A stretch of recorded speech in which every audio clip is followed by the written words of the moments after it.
ਗੰਦਲਾਂ ਦਾ ਸਾਗ ਭੱਟੀ ਬੇਬੇ ਨੇ ਬਣਾਇਆ ਹੋਵੇ। ਕੁੰਡੇ ਵਿੱਚ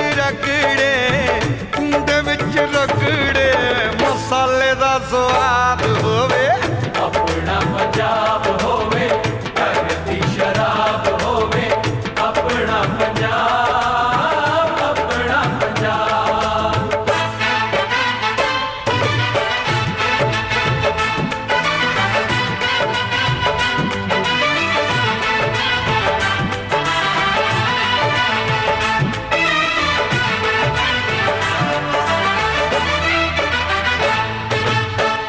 ਸਰੋਂ ਦੇ ਸਾਗ ਵਿੱਚ ਮੈਂ ਘਿਓ ਹੀ ਘਿਓ ਪਾਈ ਜਾਵਾਂ।